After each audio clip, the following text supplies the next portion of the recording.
what's up, guys, and welcome back to another episode of Realm of the Mad God. With me, Shatov. So today I figured we'd do something a little different since we've got, it's the end of Flash coming up, and it's the 50th episode of this series, even though it died many, many years ago. Sort of like this game. And so I've jumped on my old unnamed character, Ray R, for this episode, and I'm playing on Flash. Hopefully I can still access the game. I haven't even tried yet. Well, so far so good. But I think Flash is supposed to be over. Like, yeah, time to say goodbye. So they say September 23rd, so I thought it would be 5 p.m. today since that's their calendar, but or their clock. So looks like we can play Flash today still.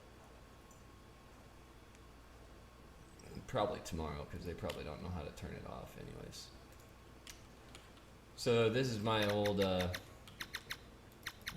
probably need to go into the options and let's see. This is my Nexus tab. It's good. Let's turn off whatever crap we can. I mean, we really don't need anything, right?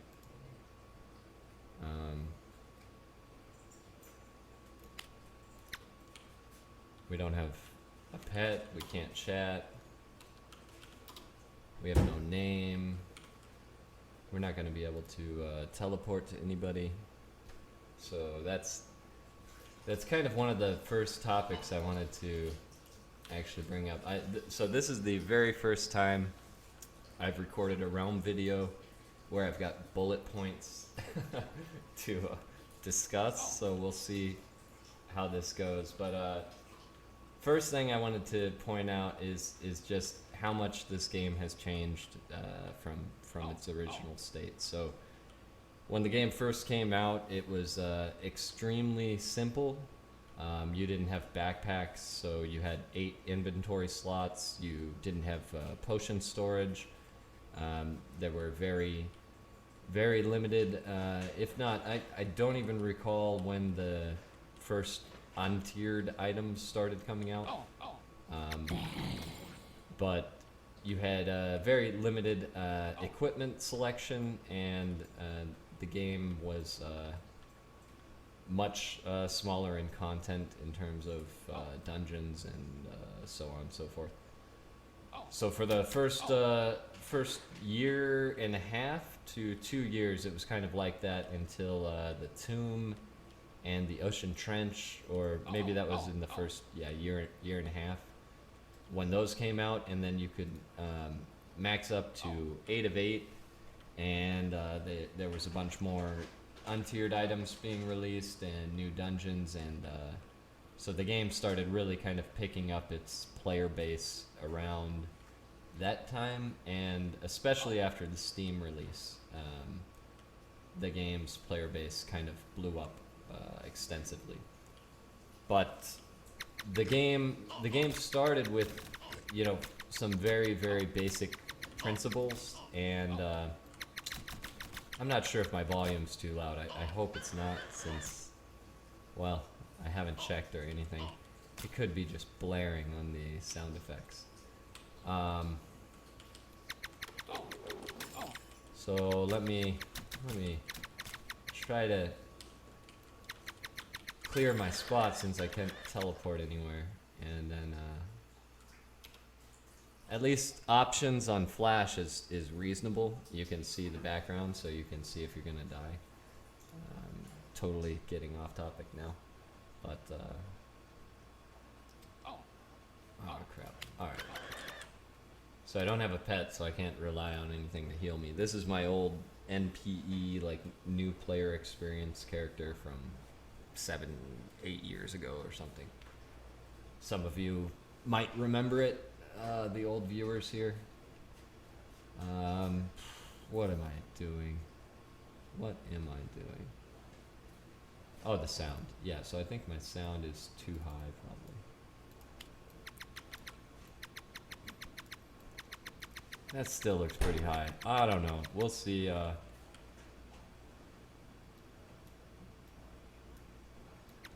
don't know. Maybe that's better. We'll see. All right. Anyways, there's like four basic principles that the first developers had in mind for this game, and it really set it apart from anything else that was available on free-to-play MMOs or any kind of RPG bullet hell of this nature.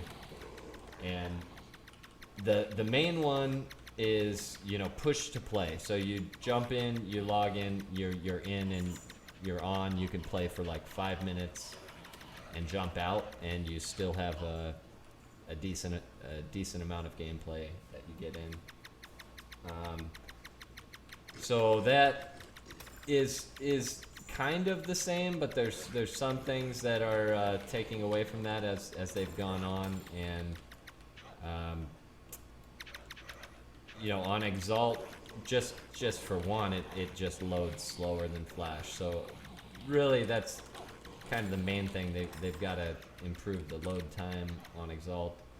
I know it's kind of PC dependent, but it still seems completely unreasonable for such a small game.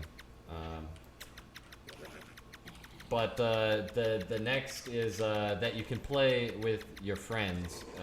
Basically, everywhere is accessible by everyone, and you can jump in. Say you can bring like a new player in and have him or her learn how to play the game, and once they get some equipment, they'll be good to jump in with you to whatever dungeon, and you can kind of walk them through, and everybody can play with everybody anywhere in the game. And so I definitely feel like that has been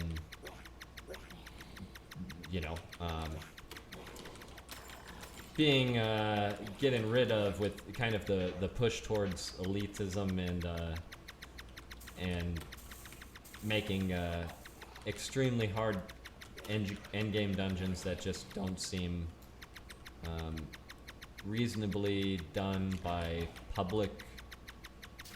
So a lot of these dungeons, as everybody's aware, require jumping in a Discord channel and following some run leader and just being some peon to try to get some loot, and that's really not anywhere as much fun as working with your friends and having everyone be able to learn and figure out how to complete the dungeons together. So those are the first two.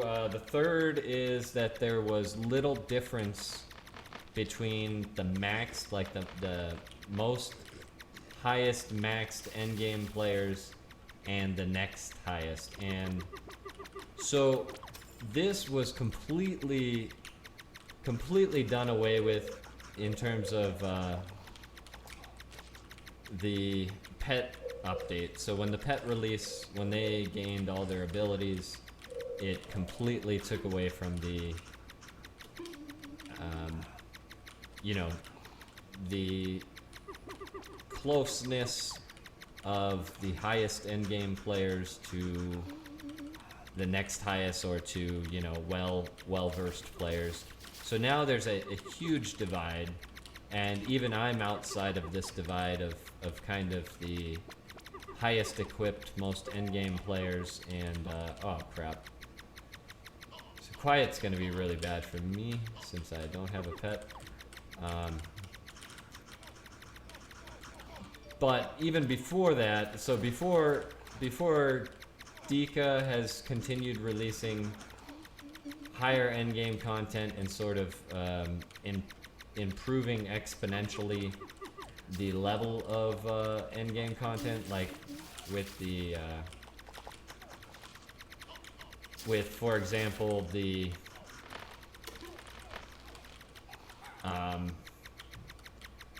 UBHP ring, and then also another good example is the tier 6 abilities. They added, wow, I'm still rocking a tier 4. On the tier 6 abilities, they've added a bonus HP and bonus MP. Basically, the tier 6 abilities used to be pretty much the same as the tier 5 abilities. They just looked better and were a little bit better. Same with the gear. And they've really exponentially changed that gap and made it further from the highest end players to like the old tops players, so the real gap was always supposed to come from your skill and your ability to dodge and shoot, and you weren't supposed to be looking for extremely powerful gear to steamroll things. And when they've basically keep giving better and better loot to the end game content and releasing new ST sets and new UTs, well, the ST sets is a whole nother story, but when they keep releasing all this extremely powerful, far overpowered gear, it's completely taken away from this, skill-based concept where you get better in Realm as your skill improves, not as your items improve. And now it's literally become you get better in Realm as your pet improves and as your items improve. And it's always been that way for, pretty much since Kabam and the pet release, and it's really quite unfortunate the game's taken that change. So they're trying to do this the vital combat thing to sort of change that, but they don't understand the premise of Realm. They don't. The developers do not understand these 4 original principles, and they just seem completely out of touch. So at the same time as adding vital combat, they're adding exaltation, which is another just elitist endgame separation mechanism to make the highest tier players, that much stronger or better than the next lowest. So it's really changed drastically in terms of that that relationship, and it's hard to say it's even the same game. So the 4th and final principle that the developers had that they wanted to stick to for Realm is any content you could buy with real money must be shareable. Basically, it either does not improve your strength or it's shareable by everyone. So in that sense, keys, when you pop them, they are not exclusive. Anyone can jump in the dungeon. And the effusions they used to sell for real money, when you pop those, they influence everybody in a range around you.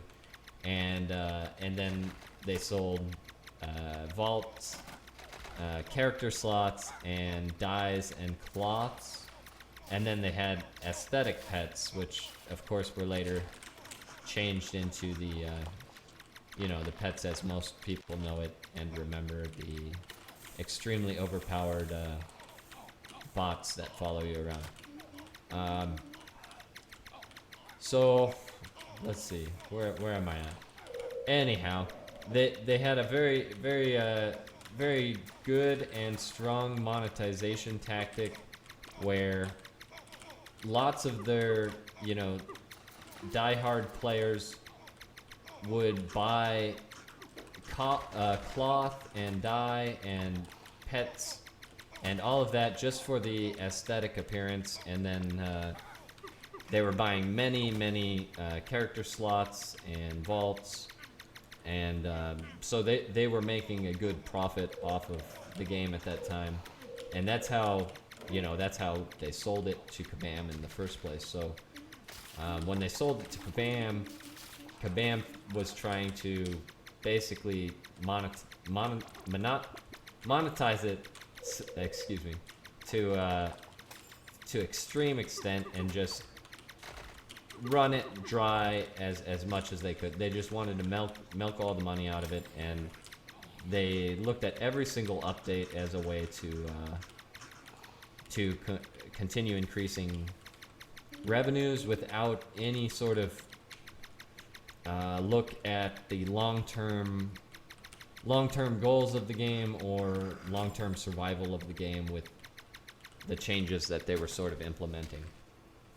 So I'm gonna take a drink. I've been just running on and on here with this ramble.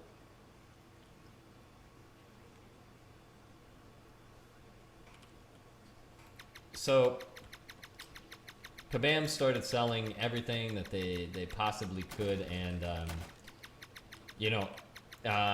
one big point I want to make here actually is that Wild Shadow, the original developers, had a really, really wise tactic that they used as well, which is somewhat unethical, but it at the same time it created a large player base, a large committed player base that really, really basically looked up to and respected the devs for turning a blind eye to real-world trading. And so it's as simple as that Wild Shadow allowed people to sell in-game items for money. And of course, that's I'm not even sure the legality of that, but they just simply turned a blind eye to it. So everybody was trading items through PayPal, and you could buy and sell amulets of resurrection, which obviously used to resurrect your character, and those were selling at maybe $100 each. Every single item in the game was tradable. There was no such thing as soul-bound items.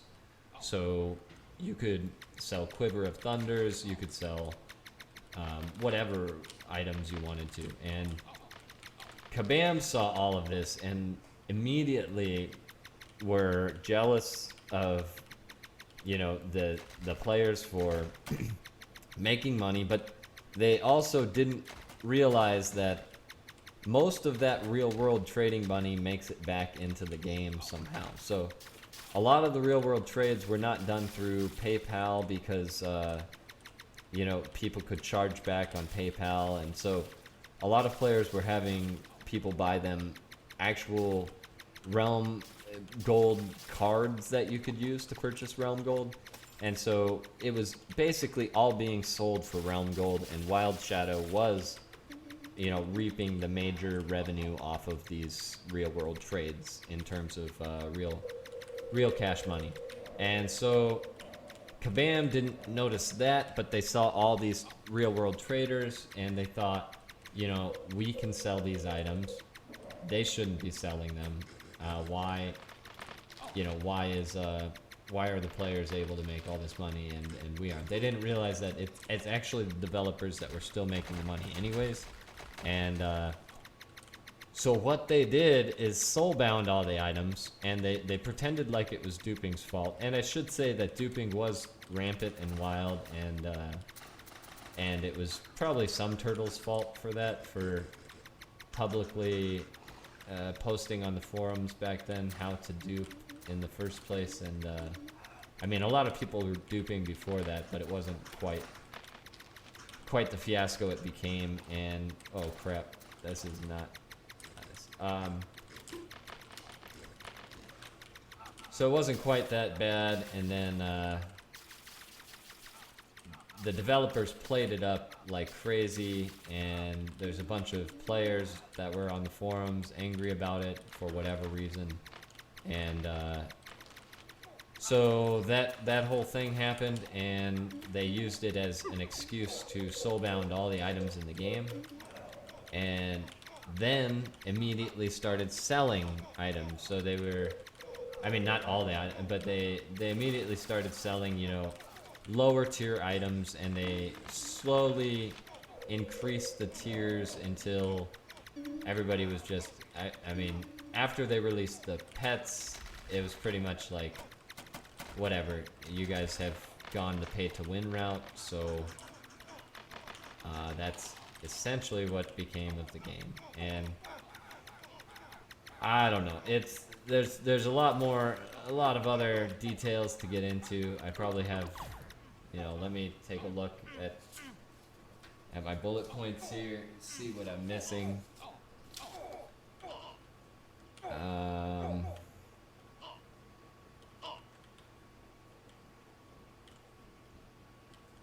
Oh yeah, I wanted to say that Realm has typically gone through these kind of generational periods of 1.5 to 2.5 years or so, when all of the players sort of transition out and more transition in, and it's I mean, ultimately it's pretty much a kid's game still, but it's a lot of us still are hooked to it, and that's what keeps us here. And oh yeah, I wanted to talk more about the ST items that they keep releasing. So this ST items take away drastically from the simplicity and the desire to sort of complete the game or beat the game in a way. There's no desire to go after all of the items in the game anymore. That would be completely unreasonable.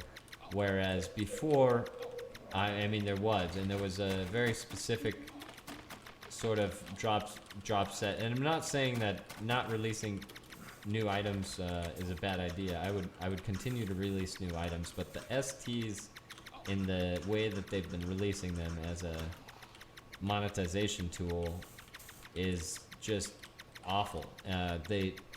They'll take an ST that they already released a year ago and they'll nerf it, and then they'll release an ST set that's similar and better, obviously, and then it's the way they're doing it, it's just money only, cash only in the beginning. So they're selling off these ST sets to whoever's been fooled enough to buy them at the get-go, when they're gonna give them away for free in daily quests just after it. And it's really just took away from my personal desires to play the game.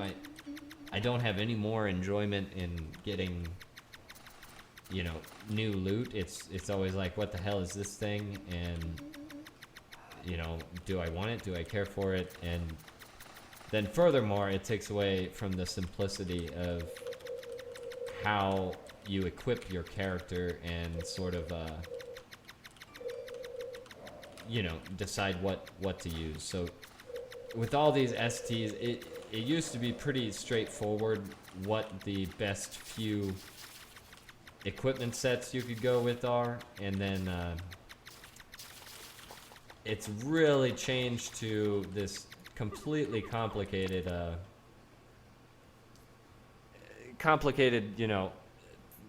hundreds of items. Not really, but there's just so many items to choose from that it's became unreasonable. So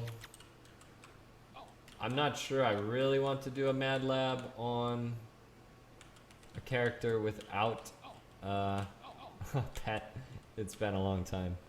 We'll see how this goes. Just for old time's sake here.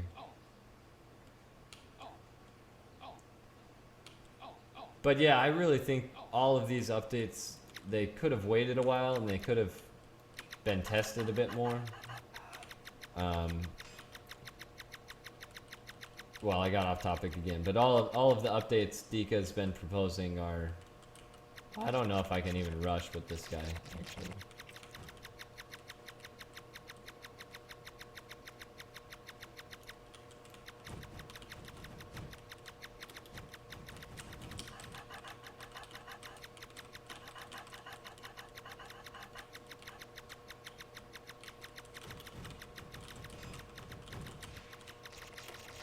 Did they buff Mad Lab, or, I mean, lately? I don't know. Anyways. Damn, do I want to do this dungeon? This is gonna take way too long. I have to get off and make dinner and stuff. So I think I'll just Nexus from here. We'll go check out the vault and see if I had any cool stuff. I haven't looked in this vault in forever. There's probably nothing. Probably nothing in here. Some old school. This is an old school, real old school vault right here. Got a deep pot, my last skull, you know, backup.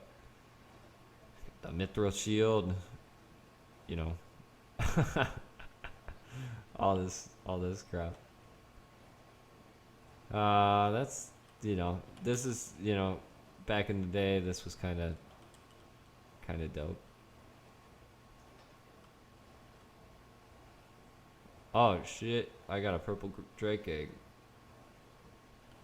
It's the old school pets. Alright.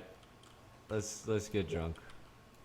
Thank you guys for watching. That's episode 50 and a short history of the game that keeps dying that we know as Realm of the Mad God. Peace, everyone.